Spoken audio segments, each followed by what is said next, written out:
Hey humans, how's it going? Susan Ruth here. Thanks for listening to another episode of Hey Human Podcast. This is episode 119, and it is with Stacy Manning. When I was in Seattle last week, I went to her house in Burien and sat down and had a chat with her. She is a editor and a contributor for a site called Them Before Us. She and I had spoken before. I had recorded an interview with her, a conversation with her last year, I believe it was. And a lot of the stuff she brought up, I wasn't really, I would say, prepared for. I just didn't have the background or the knowledge, and normally that's okay, because I learn as I go always in these conversations. But with the conversation with her, I really wanted to know more, and so I asked her if she would be comfortable with another conversation. So we scrapped that old one and started afresh, and this is that conversation. She was kind enough to bring me into her home, and we sat and chatted for about an hour. Them Before Us, their primary directive is, I would say advocacy is a good word. They believe strongly that children have rights to not have those rights usurped by the desires and wants of adults. For example, adoption, surrogacy, in vitro, that kind of stuff. In their perspective, the child doesn't get the say as far as whether or not they come into the world or who their parents are going to be. And Them Before Us folks believe strongly in the mother-father parenting and that sort of thing. It's a really interesting conversation, especially because I personally don't agree with a lot of what Stacy had to say. And what I loved about the conversation is that that's okay. She knows her mind. She was perfectly happy to sit there and talk with me about everything that she and her organization believe in, and I loved it. I mean, if nothing else, it's a great lesson in being able to sit down with people whom you may not see eye to eye with, but that doesn't mean that you have to scream and yell or any of that. I find Stacy delightful. She's quite bright. She's funny. This is one of my most favorite things about this podcast, is that I get to sit down with people that are differing views, and that we can actually have a healthy, interesting conversation. So anyway, that being said, the usual suspects, podcast places for the podcast, you know where to find it. heyhumanpodcast.com. If you want to go to the official website, there's a links page with lots of information, tons of info on the website itself. I'm now on Spotify. It's very exciting. Hey Human has been added to the Spotify roster, so that's cool. And if you shop on Amazon, go to the Amazon portal on heyhumanpodcast.com. It helps support Hey Human when you shop through the Amazon portal. And as always, you can email me, susan@heyhumanpodcast.com. Really, that's all I got. Let's just get to it, shall we? Thanks for listening. Thanks for spreading the word. And here we go. Stacy Manning, welcome to Hey Human. Thank you for having me. Welcome to my home. Thank you. The beautiful Burien, Washington. I like all your artwork. Thank you. I am a collector, clearly. A collector. Yard sale, estate sale collection is my game. Okay. Actually. Yeah. It's a cool mixture of old and new, and what is the word? Like the 50s era too. What is? Mid-century. Yeah, there's a lot going on. Yeah. Here, which is cool. I like that. I think eclectic is better because it's more to look at. Well, it's more opportunity. That's for sure. I'm more of an opportunist decorator than a slave to anything. If it's cool and I like it, well, I'm that way too. I don't really care if something moves me. I'm gonna get it. Right? It doesn't really matter. I mean, within reason, obviously. Right. Yeah. So luckily, I pretty simple girl. I have a recurring dream that I buy a house, and unbeknownst to anyone, there's that extra room that is filled to the brim with like curiosities or like a mid-century time capsule or You'll be Smaug, the dragon, all your treasures. Yeah, exactly right. All my treasure all trove. Your treasures. Yeah. Hobbits to find. That would be cool. There are a couple. Michael Stipe of REM had a secret room for his very lovely art collection. Really? I know this because when I graduated from college, I was a claims manager at an inland claims insurance company, and while I was trying to figure out what to do with my life, and Michael Stipe's art collection was on our. I see. I don't know if I'm breaking a law by telling you this and all the people listening, but you know what? I think it's okay. Anton LaVey from the Church of Satan also. We took care of his artwork as well. Is he still kicking? He died. No, he died. No? He passed away. I think did he die of cancer? I should know this because I interviewed Ruth Waits from the Church of Satan, who was delightful. Yeah. Are they still kicking it down in San Francisco in that they're everywhere. house? The LaVey house? I bet it's, I don't know if it's, I'm guessing it's probably still up and operational and that kind of thing. So, yeah, I've never seen the house. Have you? Yes. Cool. Is it cool? So is it a tourist attraction? We just went by it. Oh, okay. I bet they've done something to keep it. I bet. I think it's where in the family, as it were. Yeah, a walking tour in San Francisco. Self-guided, of course. Let's just walk around. Yeah. It's easy to do there. Although that is the only city I've ever been in where it truly is uphill both ways. It is. Holy crap. I know, I was just there over the weekend. And which, when this comes out, that will be a reference to a little bit further back, but it doesn't matter. I walked miles and miles and miles, and it seemed as if every hill was only up. It's like an Escher. Like, when do I get to go down these hills? Oh, somebody's coming to the door. Oh, it's my son. Okay, so we've got kids, we've got dogs. This is an active home, and that's good. Your poodle Sasha is right by my side. She's reading the fact that I'm a dog person. She's so regal, this dog. I know. I really am captivated by the poodle breed. We will represent everywhere. I think I'll have a poodle for the rest of my life. She's very long-legged. She's watching her run is gazelle-like. That's what it's like when I run. I bet. I'm just saying. You guys would be an amazing match, tracking down the road. She and I should go running in the end of a movie with the sunset. I think would be beautiful. She's all yours because I won't be running with her ever. I'm not much of a runner. She's myself. got really long legs. Mm-hmm. She probably goes pretty fast. This one. Yeah. Yeah. All the people listening are like, what? She's actually caught a squirrel. Really? Yes. What'd she do with it? Panicked. Okay. But I mean, none of us. Any rabies shots after that? No, none of us thought that she would ever catch a squirrel, including herself. But squirrel. It's probably exciting. It was really exciting, and the kids were screaming, no,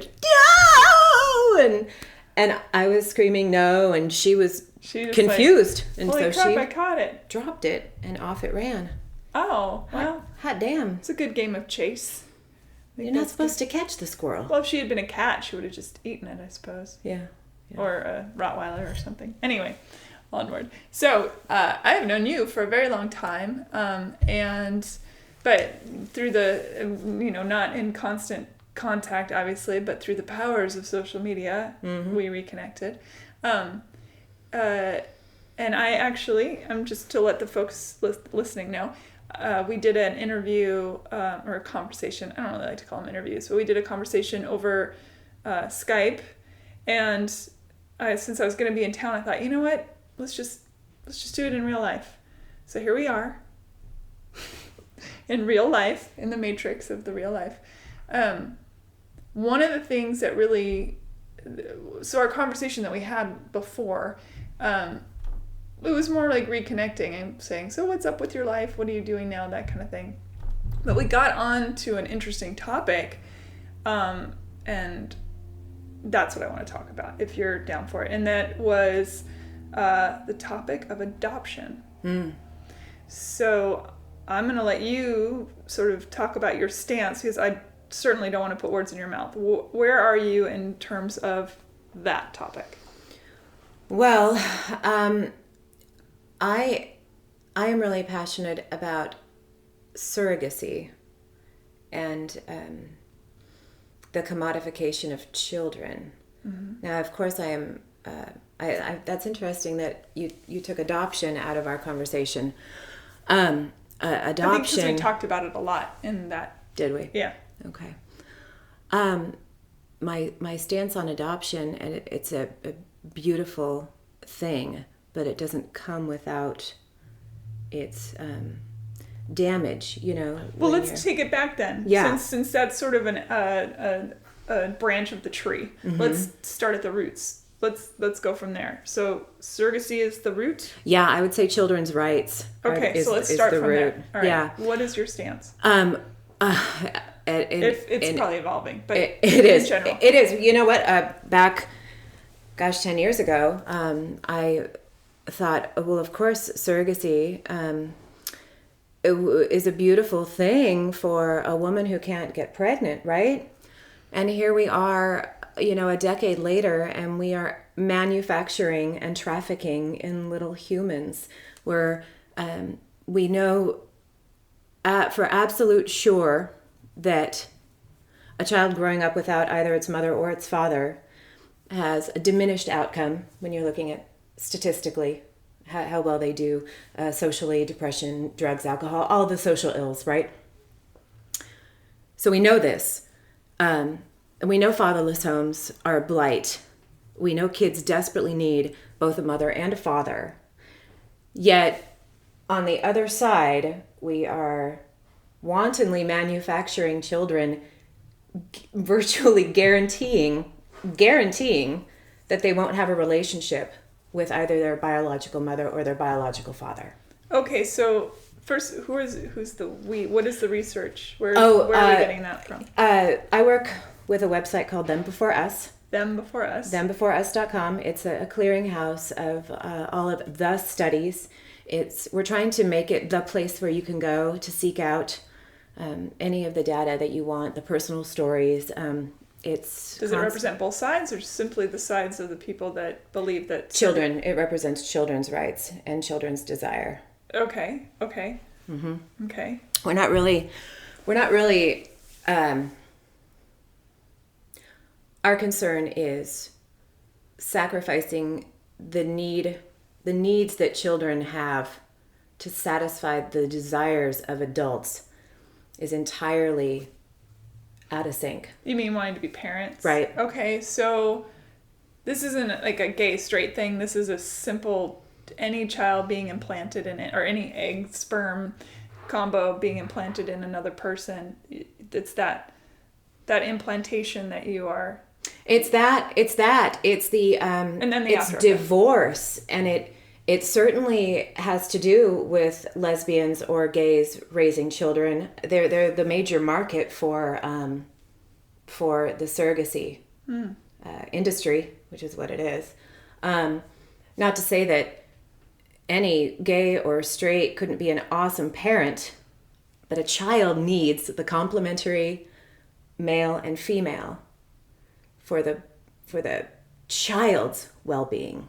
And it's one after another. It's the stories after the stories after the stories of the pain and the heartache that these commodified children go through, and the conflicted nature of how they're growing up, because it's not just love.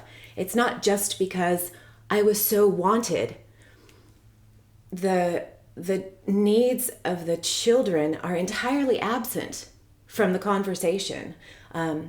Any glowing article that you read about, oh, it's so wonderful how Joe and Jack were able to finally, get a child.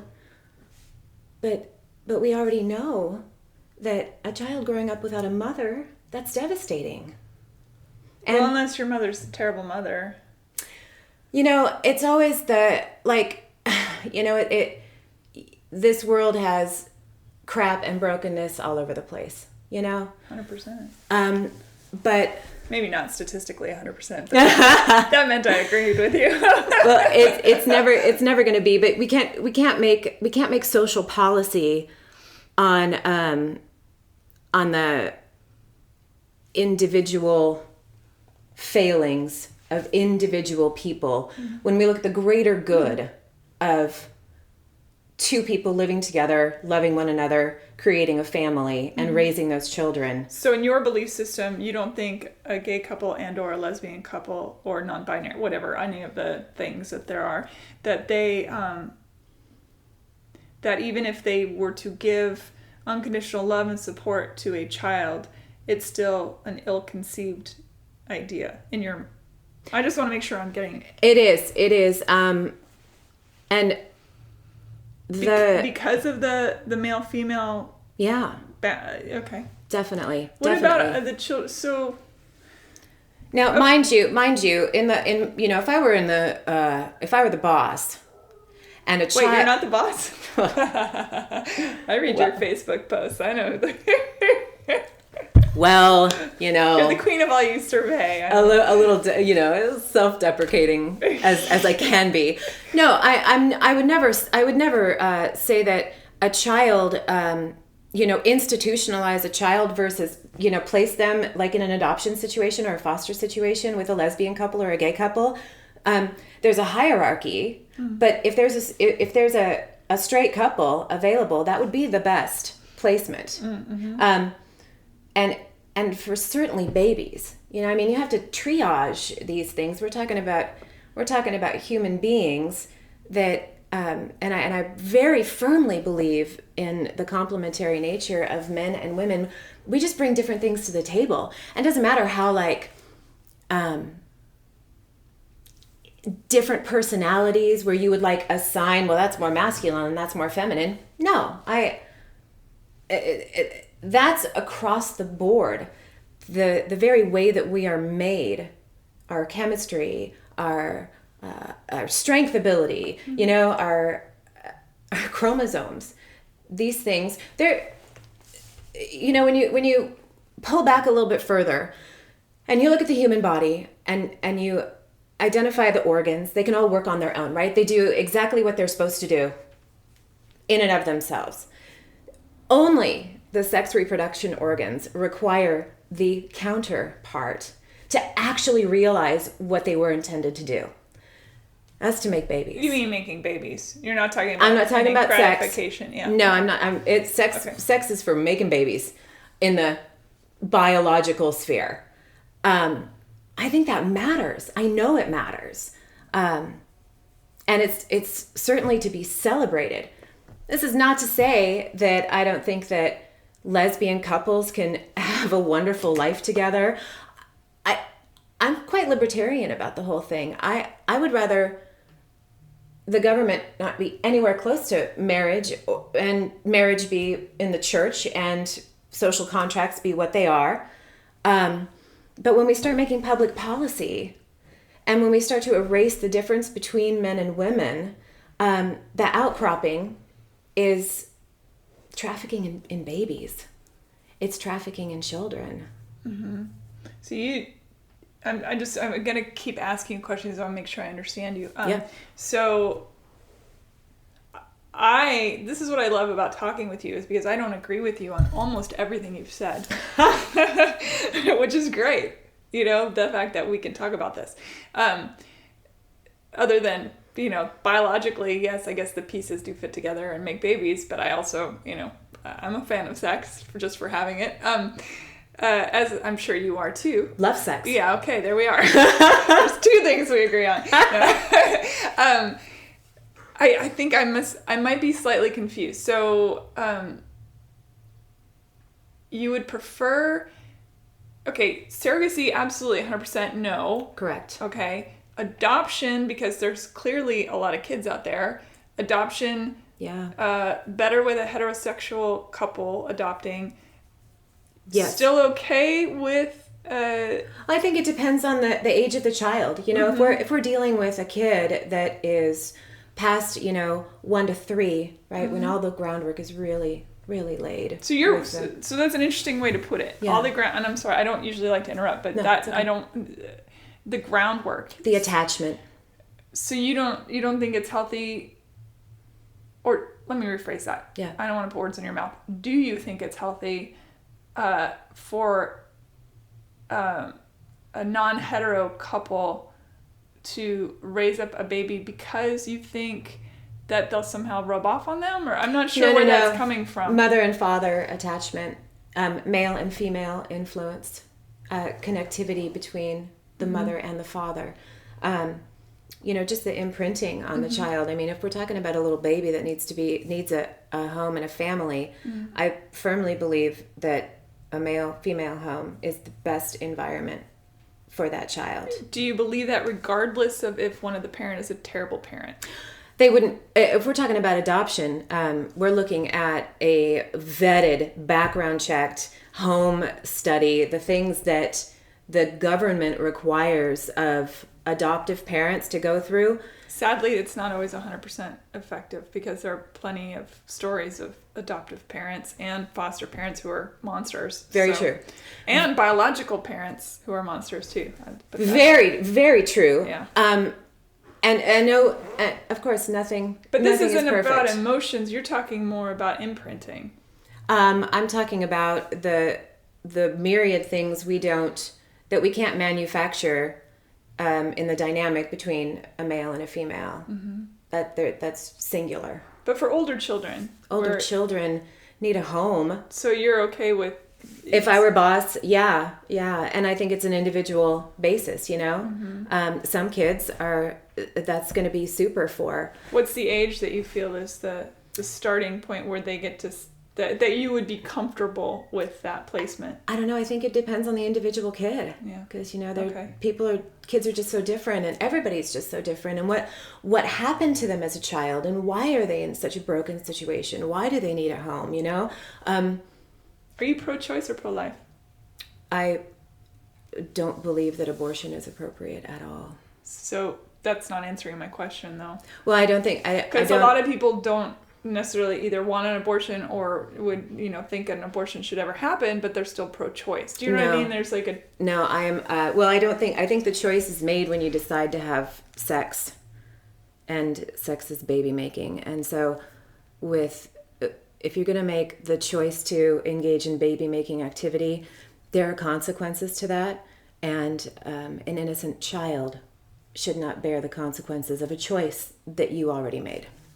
Okay, so that means you are pro-life. Yes. Okay. But I can't stand the pro-choice thing because it inevitably, I don't accept the premise. I'm pro-choice for a woman to decide whether she's going to have sex with some guy, and maybe we would have fewer children in a situation where they needed help if we had more women taking more seriously sex being a baby-making activity instead of a it's interesting pleasure-seeking that you're putting activity. the onus on the women.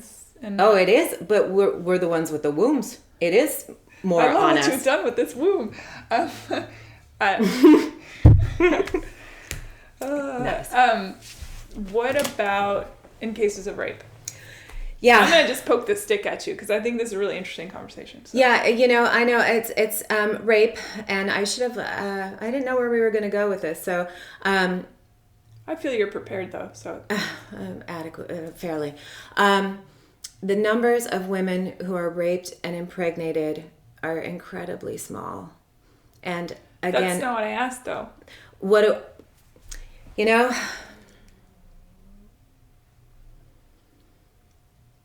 I'm going to have to say that I don't believe in abortion, even in the case of rape. All right.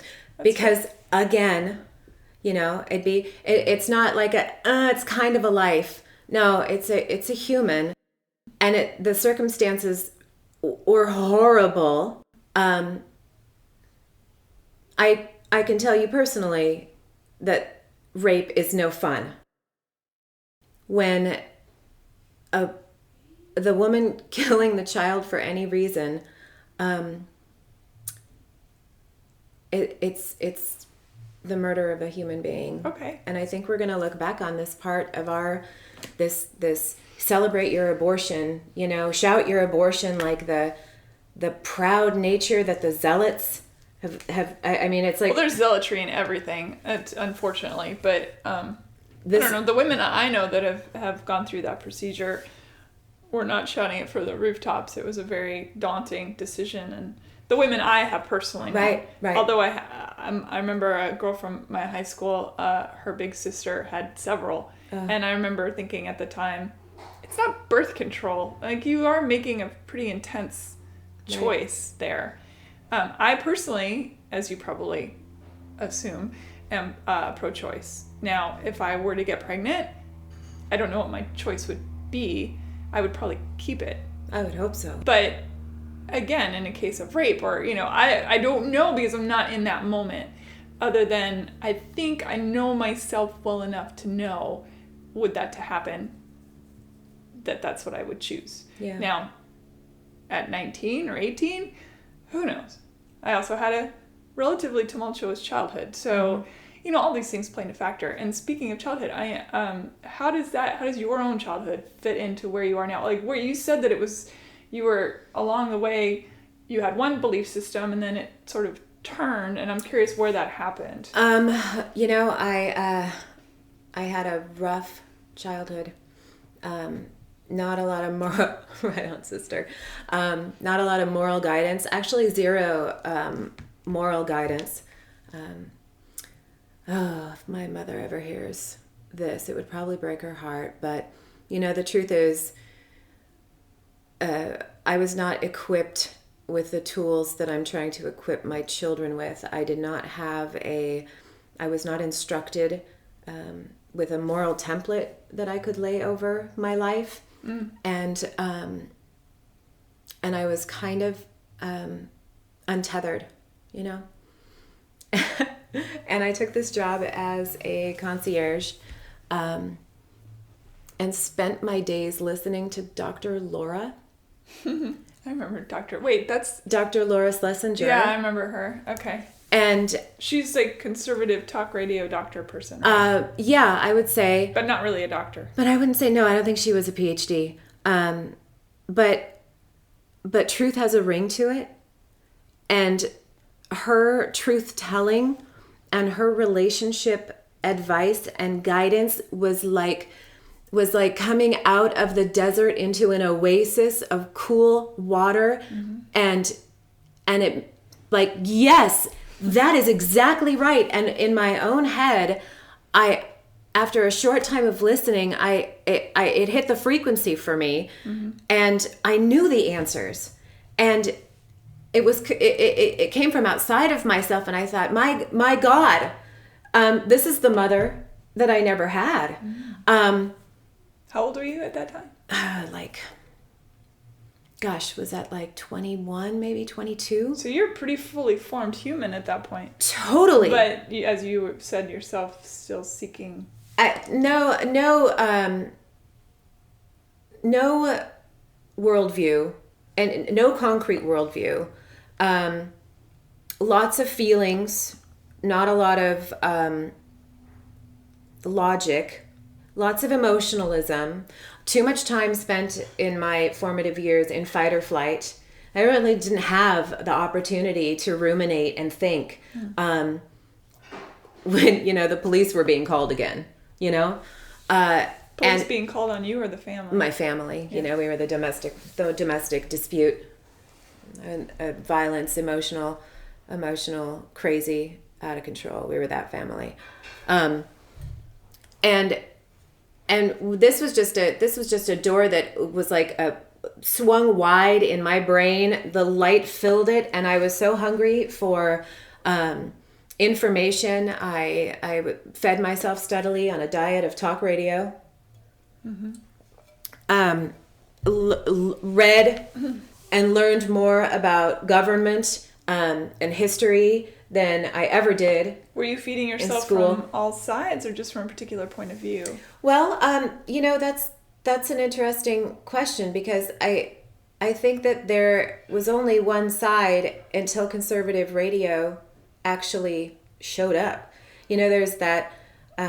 There's seems to be a belief among some people that I have known that when NPR refers to themselves as All Things Considered.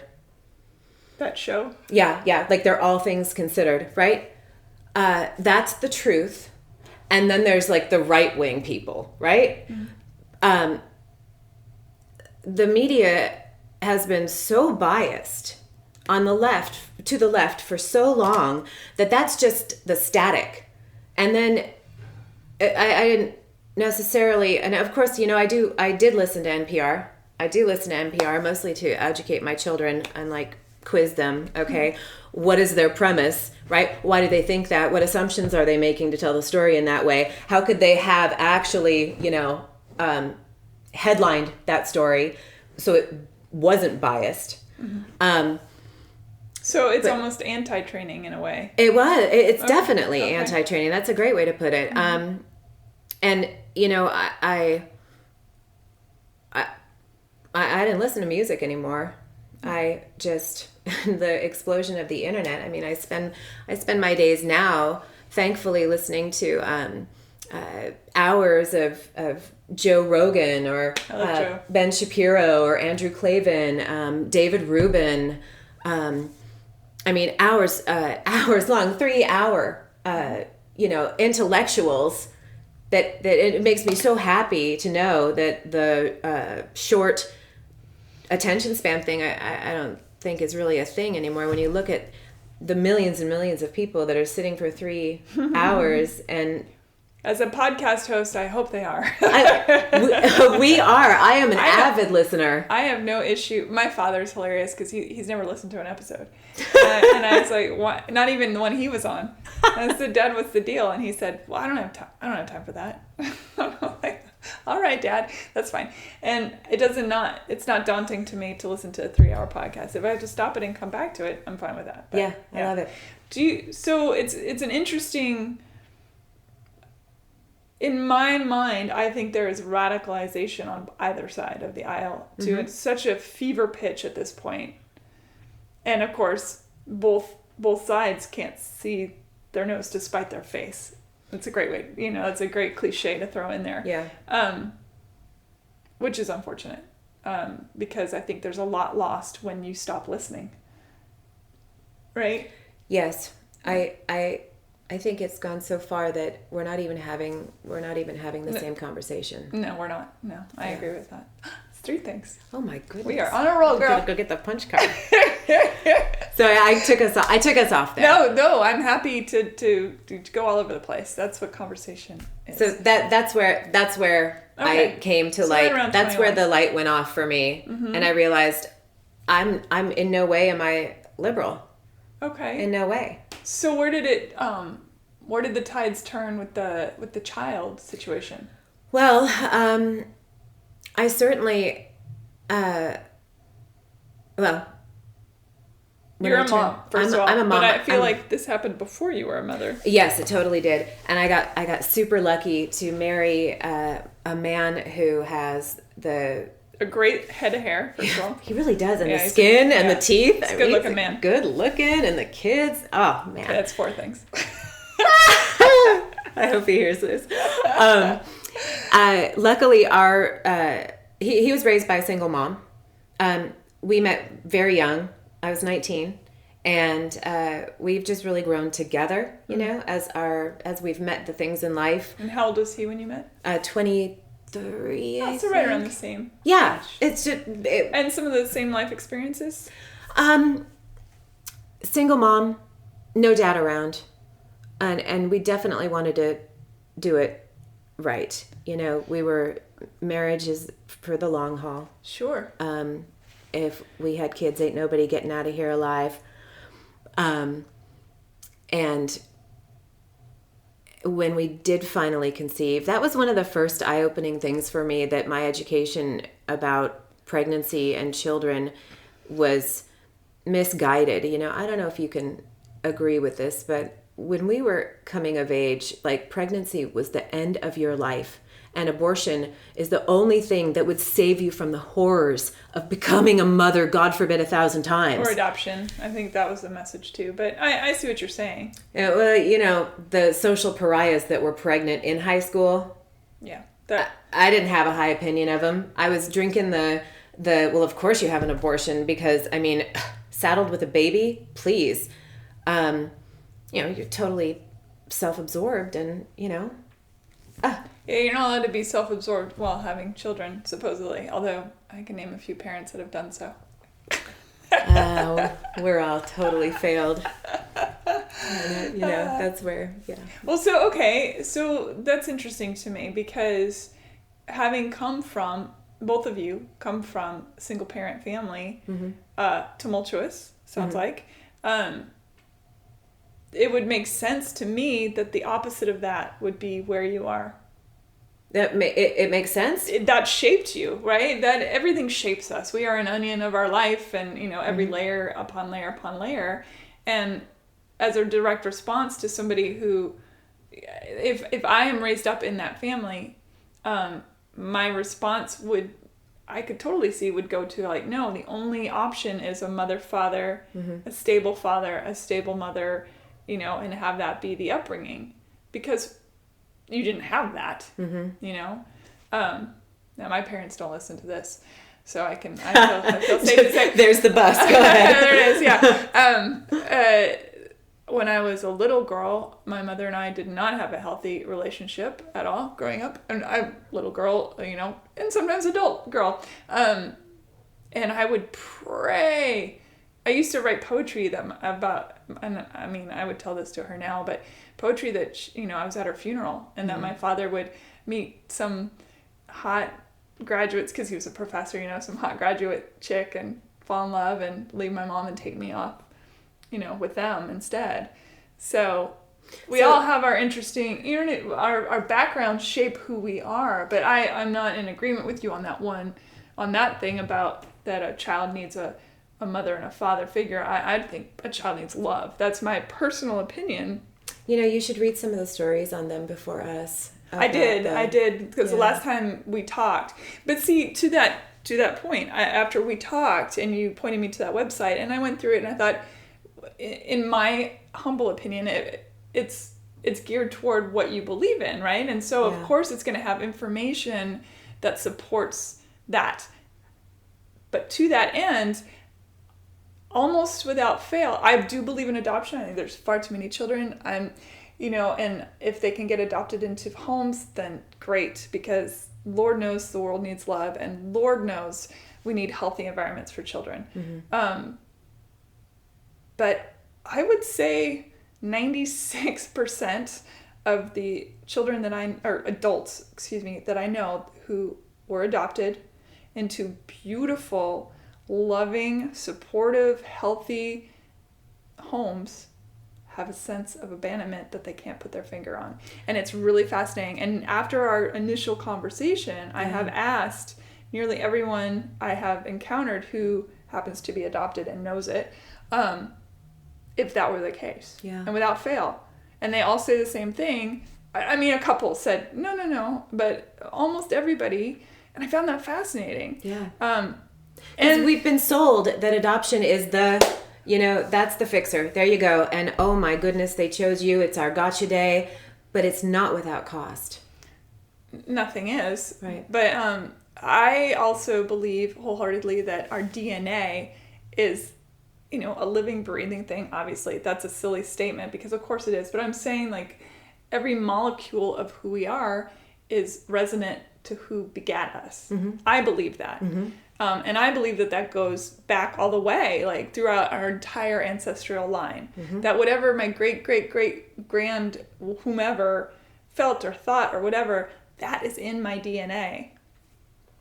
To that end, I can understand why, even if I were adopted into a loving home, that my DNA was still resonating with a sound that I can't quite find the song to. Yeah, that's a beautiful way to put it. It really is. And so I found that really fascinating. And, And so then you take that out to, and so take that to a child who, and let me say first, There's another great clearinghouse that's called Anonymous Us, that is another surrogacy. When you say clearinghouse, you're saying like website. A place that people can just come to. Yes, a website that people can come to and just spill it out.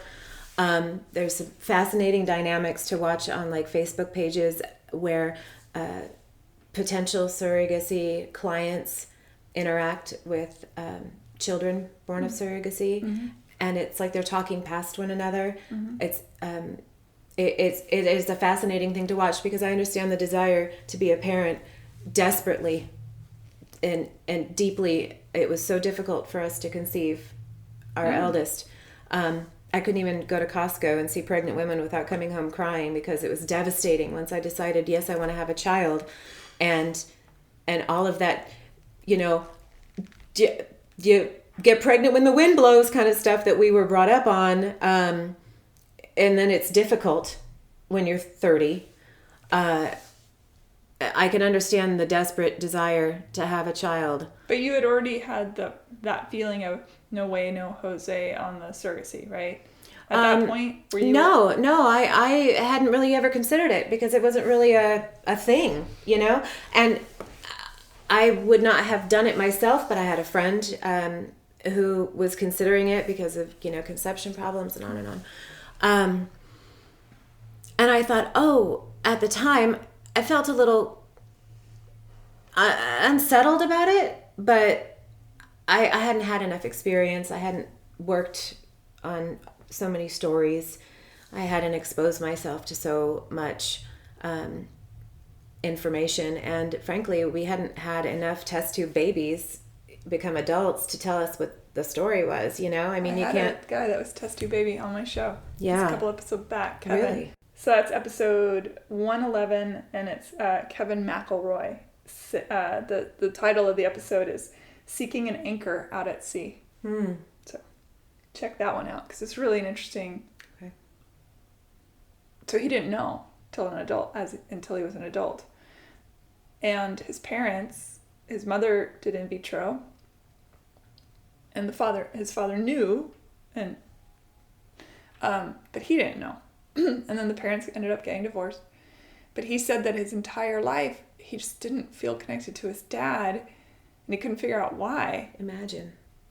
And I found that super fascinating. That is a story that plays out over and again. I know this gentleman, his name is Nick. He's on our board, and he was so his mother couldn't conceive with his father. His father was a long-haul truck driver.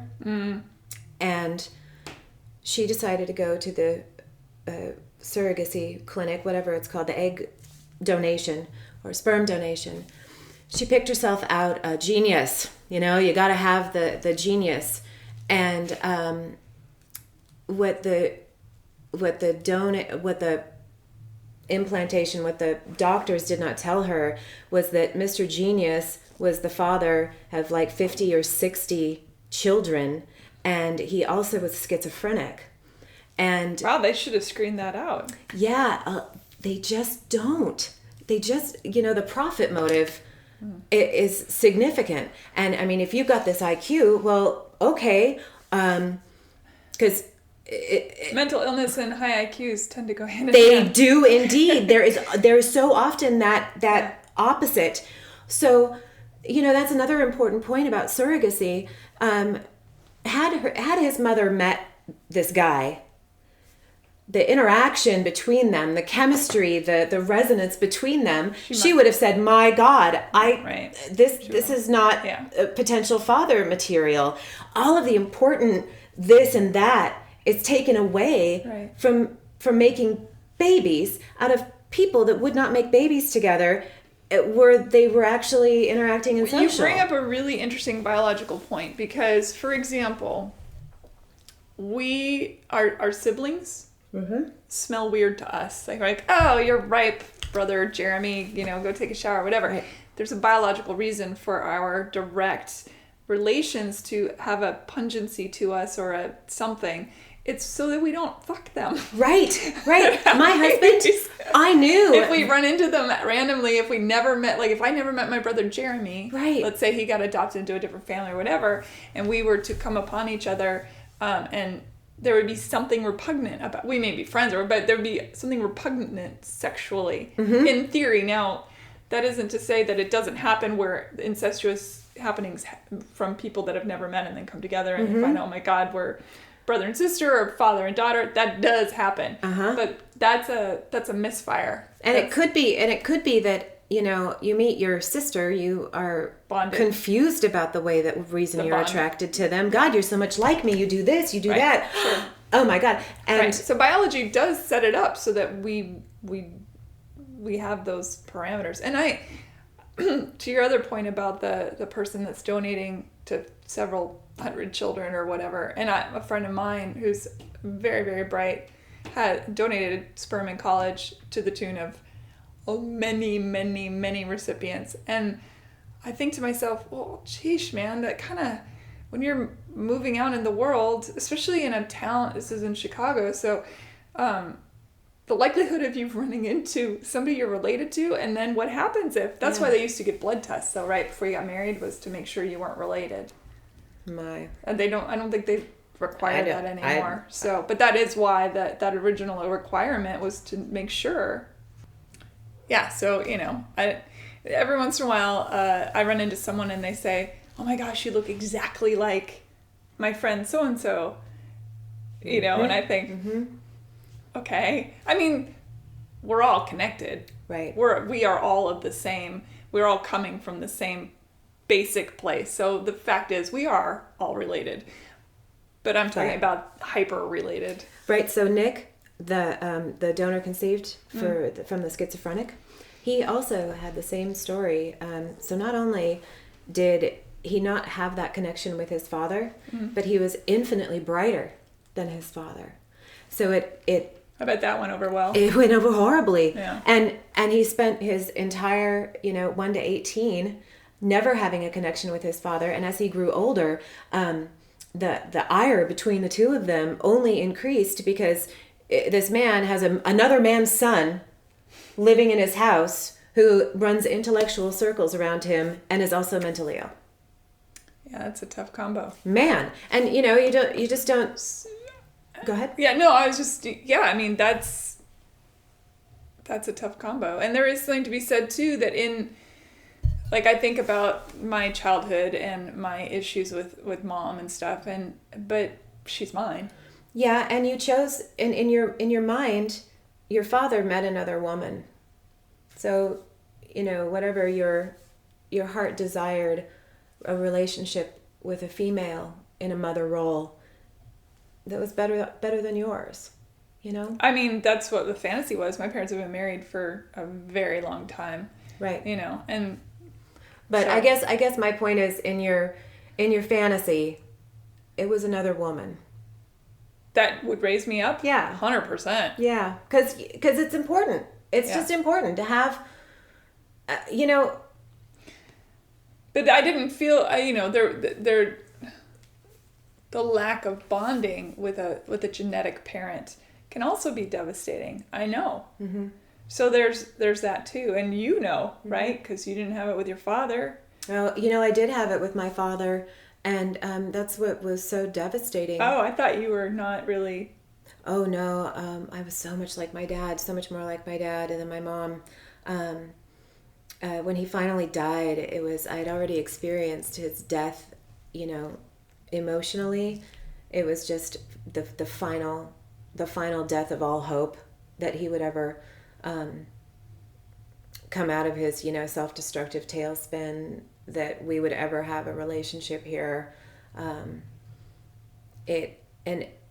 That adds to my story of why I think it's so important, mother and father, even when the father fails, No, I think I asked you this in our last conversation, and I think I remember what you answered, but for their benefit of listening, let's say your children grow up, and one of them, you have 2 boys and a girl, one of them comes to you and says, Mom, I'm gay, or I'm a lesbian, and I've fallen in love, we're going to get married, so far you're with me, everything's okay? My children are my children. Right, okay. I'm devoted to them. Right. Yeah. Their happiness is paramount. And then let's say they say, I want to have a kid. Well, then... Where are you in that mix? Then the relationship, that the child's needs are more important than your desires. You would try and talk them out of it. Absolutely. Absolutely. And I would show them. And, I would say, first and foremost, you absolutely have the right to be married to a woman or a man, depending on which kids we're talking about here. But you don't have the right to children. It's not a right. And you can live your life in any way that you choose that doesn't harm another. But the moment that you inflict your choices on somebody else without the very best of intentions, you are failing. You are failing to live a good and decent life. It's a really interesting philosophical argument. I'll give you that. Oh, it's Do you read also the stories of happy adoptees and happy surrogacies, or do you pretty much stay the path of the unhappies? Well, just around your wheelhouse. I think there's so many unhappies. That's not my question. Well, no. Yes, it's just yes or no. I mean, do you feel like you are taking in as many stories? There's not a lot of them. Okay, I mean, they don't get online and say, "I am the happiest person in the world." Yeah, okay. You get the self-reporting families. My child is doing the very, very best. I meant from the person, the actual adoptee. They don't get on, and like there's not a same level of. They don't need a safe space to talk about their true feelings of, anger and frustration and longing, because they're not experiencing that. The volume of kids that are experiencing it, there's so many. Right. I do believe that it's a hard planet. Let's just get that out of the way. This planet is very hard. Self-identity can be very confusing at best.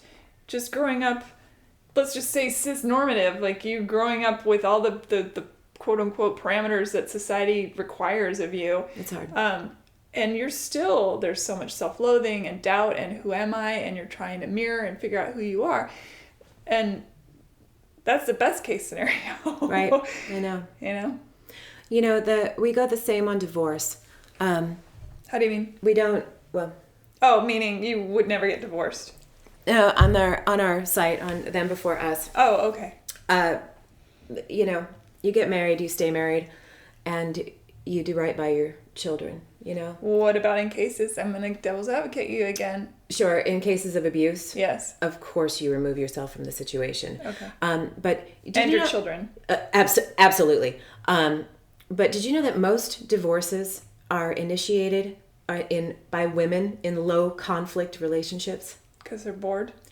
I think that they have an unrealistic expectation of what marriage is. I think human beings have an unrealistic expectation, but I could see that. Yeah. I do think we are kind of going again in another direction, and that's fine. I think this is all pretty related. It's all connected. Yeah, okay. Yeah. Well, but I think that a lot of people look at love as sold by the fairy tale. Yep. Sold by the fairy tale, and in my truth, I can't speak for everyone. In my truth, as much as I'd love to, in my truth, love is a choice, and you have to decide that every minute. You have to be in it or not be in it, but it's a choice, and it's not going to magically do whatever love is supposed to do according to Patrick Dempsey. It just that doesn't. No, because love is an action, and I think that the love language book really nailed it, and like. I'm a big fan of that book, by the way. So am I, because it's spot on. Even it really is. Even with the children, like. We all love to explain that to people. That's the love languages are either how we feel loved or how we give love. And yes. I'll put a link to that book is it Hendricks wrote it? I'll put a link to it on the links page on Hey Human Podcast. It is an exceptional book, and it will really, I think it will improve any relationship you're in. Definitely. And that's not like a guru-y thing to say. Oh, I no. think it's like, oh my God, light bulb. It's human nature. I was having a conversation with my children the other day, and it went so well, I actually went to each child and had the same conversation because it was an aha moment for me. In a nutshell, if you want to know what your partner, spouse's child's love language is, watch what they do to show affection to you. And you will often do what will fill your, what they say, love tank.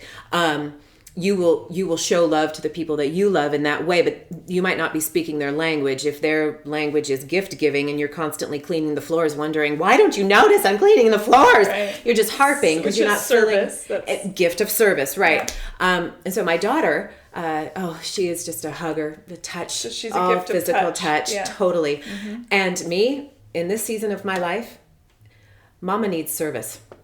And if the dishwasher has been unloaded, additionally, I have not had to ask for this to happen. I can't wait to get my hands on my children because they have clearly demonstrated that they love me. Yeah. If Evelyn, who is very intuitive, sees that Mommy's kind of pissy, she wants to give me a hug. I don't want a hug. I want the flippin' dishes unloaded, right? It dawned on me, yeah, this is the thing. Did they understand it at their age? Because they're quite young. Did they get... Totally. I went and because they're also very bright. They are. Their daddy is a very smart guy. Well, you're a smart guy too. And I am. And he smells delicious to me, by the way. It's so funny because things just got weird. when I smelled him for the first time, I can truly say that it smelled like coming home. I totally understand that. The sense of smell, the nape of the neck. Amazing. Forget about it. I know, right? Oh, yeah. That's a whole other podcast. Well, when I sat down with Evelyn, because it dawned on me that not only did I not want to hug her, I was repelled. I wanted to withhold that affection from her. That was my gut instinct because I didn't feel loved, you know? And when we talked about that, I asked her to identify what each family member's, what do you think Daddy's is? What do you think mine is? And it really did dawn on her, and it dawned on her so profoundly that I went straight to the eldest's room and had the exact same conversation with him. And he totally got it too. Mm-hmm. And it went down the same path. So yeah, highly recommended. It's such a good book. It is so good. But the low conflict marriage thing, the divorce is devastating to children. Taking one parent out of a child's life and wreaking havoc on children because of your desires, it's just not... To me, that's a super complicated issue too, because I also think children learn what they see. And so if there's a hostile environment, not necessarily physically abusive or sexually abusive, because that happens in marriages too, but even a cold front or a lack of respect or a lack of vulnerability, all these things that keep a partnership strong, they're mirroring that too, right? They're learning that lack of skill. I would say, yes. But like you said earlier, how we kind of learned what we didn't want to do from our childhood. We did. Right. But not everybody does that. No. That's why they say that history repeats itself, right? That there's to break the circle, break the chain, all that stuff. There's reasons for those cliches. Well, there's two things. We can't make, we can't be the smartest people in the room.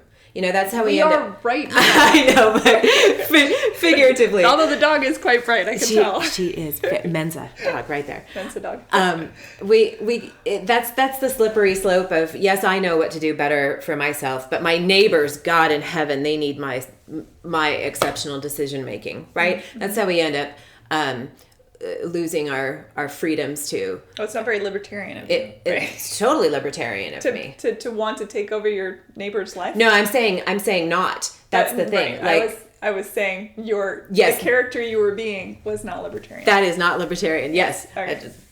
That's a very confusing moment. Characterization only. We can't make the same mistake saying, oh, well, we know what's up, but other people, they need our help managing their lives. We're all just making it through.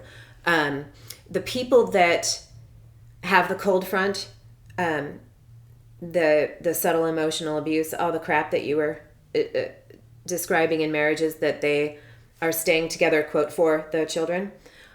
Well, they're not actually adulting, are they? They're I don't want to say worship, but their love of their negativity and their pride about making the marriage work is more important than actually making the marriage work, right? You can't make if you're going to that's well said, yes. If you're going to stay together for the children, you have to be all in. You have to do the work. Right. It's because it's not about you. It's about the children. Historically, human beings are not great at doing the work. No, totally not. But I think that we can have expectations that we will fall short of. Sure. But we can all acknowledge, stop being a dick. Yeah, I did this thing. I sat down and I made a list of past little vers, right? And I was curious. I thought, all right, I'm going to write down these guys' names. I'm going to look at the list, and I'm going to write down the attributes of their personalities, what I was drawn to, what repelled me in the breakup, that kind of thing. Because I wanted to see if I was repeating myself. In some cases I was. I wanted to see what I brought, like what my shit was that I was bringing, that I was trying to figure out. Because I do think that as you're trying to figure out who you are, you repeat a lot of the same stuff that represents whatever damage your parents and you decided to inflict upon each other. And it was really fascinating to see the growth, thank God. But also to see like where I was culpable, mm-hmm. and what I continually allowed. No, this is very wildly mature of you to do. I have moments here and there. That's a beautiful thing. Yeah, and I actually kept that list. I have it, and I look at it from time to time. And it really is. It's really fascinating to see that. But you have to be so freaking truthful with yourself. That's right. But yeah, it's fascinating. Right. If you don't, the biblical people would say, before you start talking about the little sliver in my eye, you got to get the log out of your plank, own, know? Yeah, the plank, whatever it is. That is a great saying. It is absolutely true. Yeah. And nobody's perfect, and the children's well-being is just more important than your desires. So, it's been a super fascinating conversation. I'm so glad. By the way, I knew it would be. I'm glad that we were able to really narrow and focus on the kids. Yeah, I mean, I understand that that's really the crux of your argument. I'm always, and I'll say this a million times again, I am always delighted when I can sit down with somebody who maybe I don't agree with. I mean, you and I agreed on some things, but on the whole, no. But hi, welcome to life. Right. So the fact that we can sit and talk about this stuff and not be psychopathic or scream, because what's the point of that? I know. I just want you to know that I very much appreciate that, because it's really important to me, and I honor the space. I know it sounds real like touchy-feely or whatever, but I honor that space that is provided in this. I love it too. I love it too, and I'm always happy to sit down with somebody who can, and unfortunately it's kind of a rarity, to sit down with somebody who can actually hear what I'm saying, and it's an unpopular viewpoint that I have, but I don't think it's unpopular because of what I've said. I think it's unpopular because of what's said about it.